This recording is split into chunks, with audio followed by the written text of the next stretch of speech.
In terms of sizing up managements, obviously if we're going to buy the whole business, that's a different question.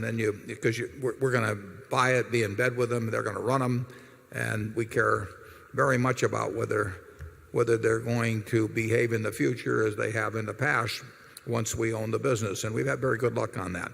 But in terms of marketable securities, we read the reports. Now, Charlie and I were just talking about one the other day where we read an annual report of a large oil company, and the company, 100 pages, public relations people, lots of pictures, spent a fortune on it, and you can't find in that report what their finding cost per MCF or per barrel of oil was last year. That's the most important figure in an oil and gas company over a period of years, but every year it counts.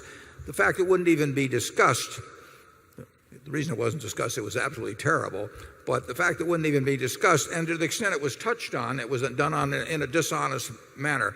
When we read things where we basically are getting dishonest messages from the management, it makes a difference to us.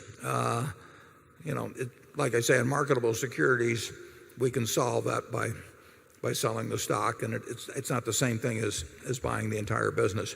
But I think you can learn a lot by reading the annual letters. I mean, for one thing, if it's clearly the product of some investor relations department or outside consultant or something of the sort, that tells you something about the individual. If he's not willing to talk once a year through a few pages to the people that gave him their money to invest, I mean, I've got some questions about people like that. So I like that feeling that I'm hearing directly from somebody who regards me as a partner, and you may not get it all the way, but when I get it 0% of the way, I don't like it. We've still bought into some, in marketable securities, we bought into some extremely good businesses where we thought they were run by people we didn't really like very well. We didn't feel they could screw them up. Charlie? Yeah, well, I think that's exactly right. That there are two things, the quality of the business and the quality of the management. And if the business is good enough, it will carry a lousy manager. And the converse case, where a really good manager gets in a really lousy business, he'll ordinarily have a very imperfect record. In other words, it's a rare person that can take over a textile business totally doomed, which was what Warren did in his youthful folly,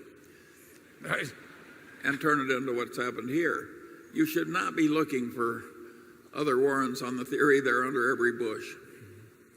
I figured it out in 20 years, though. I'll have to say that for myself. 20 years, and I finally figured out I was in the wrong business.